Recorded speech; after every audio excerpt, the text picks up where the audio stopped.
नमस्कार दोस्तों, मैं रोहित रंजन आप सबको मेरे यूट्यूब चैनल में हार्दिक अभिनंदन है।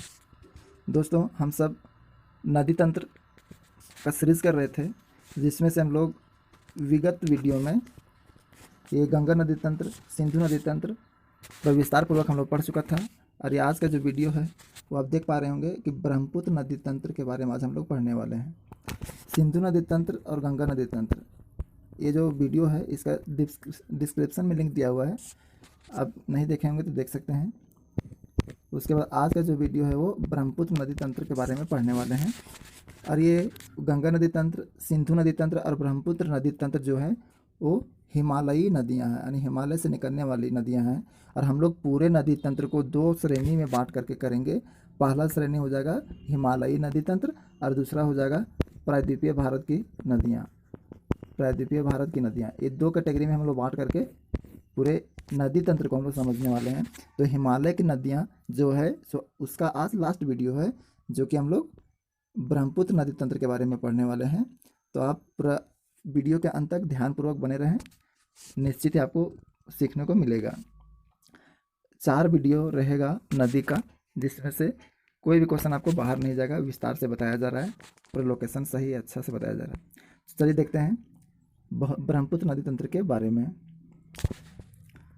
तो ब्रह्मपुत्र नदी विश्व की बड़ी नदियों में से एक है। ब्रह्मपुत्र नदी विश्व की बड़ी नदियों में से एक है। ब्रह्मपुत्र का उद्गम कैलाश पर्वत में मानसरोवर झील के निकट चेमायुंगडुंग, यहाँ पर डुंग चेमायुंगडुंग हिमनद से होता है। यहाँ पर समझने का प्रयास कीजिएगा, ब्रह्मपुत्र नदी का उद्गम कहाँ से होता है। तो कैलाश पर्वत जो है, उस कैलाश पर्वत में मानसरोवर झील के निकट में एक खास लोकेशन है चेमायुंगडुंग। वहाँ ये चेमायुंगडुंग क्या है, एक हिमनद है, यहाँ से निकलती है ब्रह्मपुत्र। नॉर्मली सब लोग हम लोग जानते हैं कि ब्रह्मपुत्र का उद्गम ये मानसरोवर से होता है। तो वही कैलाश पर्वत में मानसरोवर झील के निकट चेमायुंगडुंग हिमनद है, वहाँ से ब्रह्मपुत्र नदी का उद्गम होता है। आगे देखते हैं, यहाँ से यानी ये जो हिमनद है चेमायुंगडुंग, यहाँ से अब पूरब की ओर बहने लगती है, पूरब की ओर बहने लगती है। उसके बाद दक्षिण तिब्बत, पूरब से होते हुए वो तिब्बत में पहुँचती है और तिब्बत के दक्षिणी भाग में पहुँचती है, वो भी शुष्क और समतल क्षेत्र।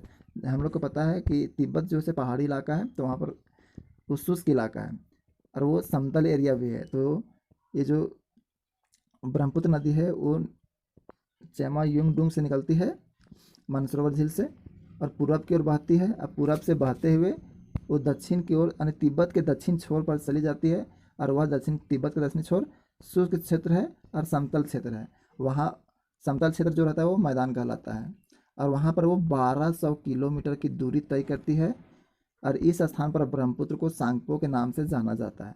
यानी तिब्बत में जो 1200 किलोमीटर की दूरी तय करती है ब्रह्मपुत्र नदी, तो तिब्बत में ब्रह्मपुत्र नदी को सांगपो नदी के नाम से जाना जाता है। ये परीक्षा के दृष्टिकोण से बहुत ही इंपॉर्टेंट क्वेश्चन है, परीक्षा में बार बार आता है कि सांगपो नदी किसको कहा जाता है और कहाँ कहा जाता है।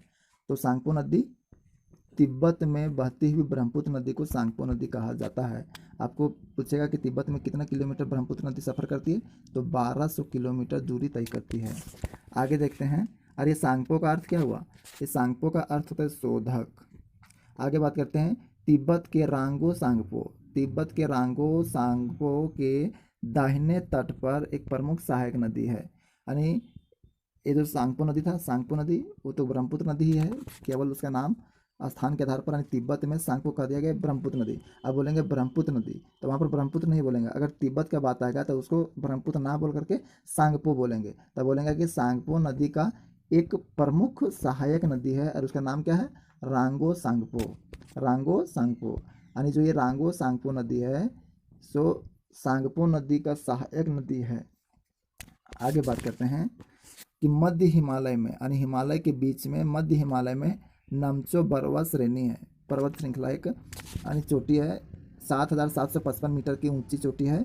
उसके निकट एक गहरे गौर यानी महाखड़ यानी गौर का निर्माण करती हुई और तेज गति से बहती हुई बाहर निकलती है।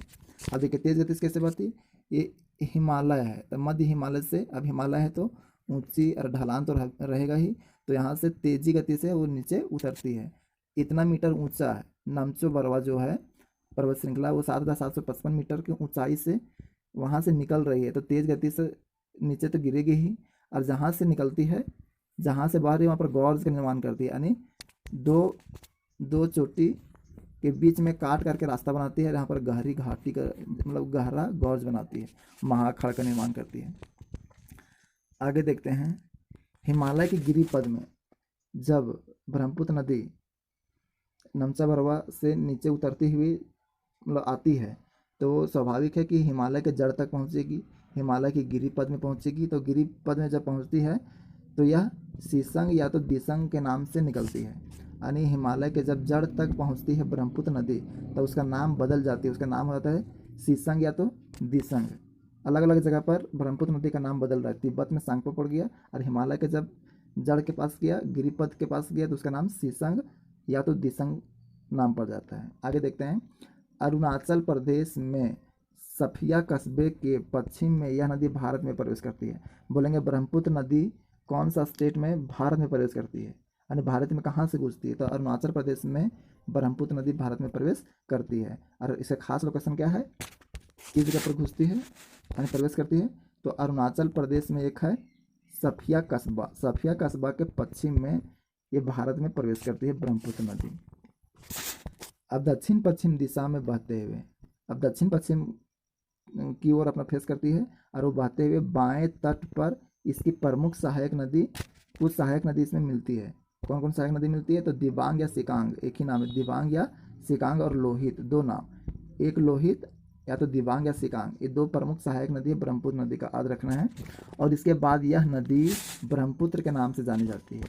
आप कहेंगे कि ब्रह्मपुत्र नदी का नाम ब्रह्मपुत्र कब पड़ता है, तो जब ये भारत में प्रवेश करता है, अरुणाचल प्रदेश में प्रवेश करता है, तो वहाँ पर बाएं तट पर, बाएं दाएं कहने मतलब क्या चाहिए, जैसे बाय द वे ये है मतलब ब्रह्मपुत्र नदी, एक इसका बायां छोर होगा और एक इसका दायां छोर होगा, तो बाएं छोर से मतलब आ करके मिलती है कौन कौन सहायक नदियाँ, तो दिबांग या सिकांग और लोहित, दो सहायक नदियाँ मिलती है। जब ये दोनों सहायक नदियाँ दिबांग और सिकांग, यानी दिबांग या तो सिकांग और लोहित, जब ये दोनों आपस में मिल जाती है, तब वहाँ से इसका नाम ब्रह्मपुत्र नदी पड़ता है भारत में।